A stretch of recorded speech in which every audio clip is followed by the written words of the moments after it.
Hello my YouTubing friends. Right, okay, so check these out. If you've got an elevating roof like I have, then it's guaranteed with this type of scissor action that at some point or other they're going to cut into your fabric. As careful as you try to be, it does wear on the nuts as well, on the backside of the nuts. Anyway, this material, absolutely brilliant. This.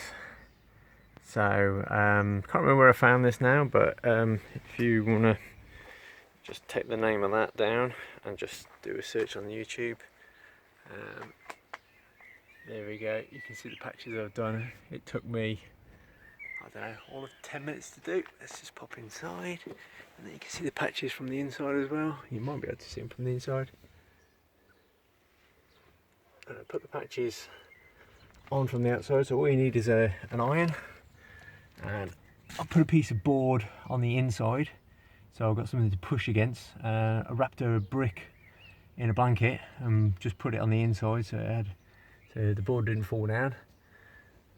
Yeah, you can see the patches on the other side. The light was shining through before, but it's not shining through as much as it was because it's now sort of sealed over.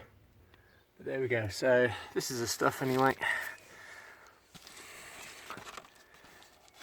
Don't get a great deal of it, but then again you don't need a huge amount. You can see on the light there, it's got like a glue on there, so you just turn your iron onto absolutely flat out, as hot as you can get it, and then just, that takes about 30 seconds or so of just rubbing backwards and forwards, and it sticks on really well.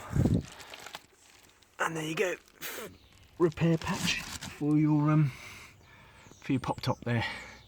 Okay, just thought I'd share this with you, and if I can find a link for this stuff, I'll pop it in the description below. Okay, thanks for watching. My name's Rob. See you next time. Bye.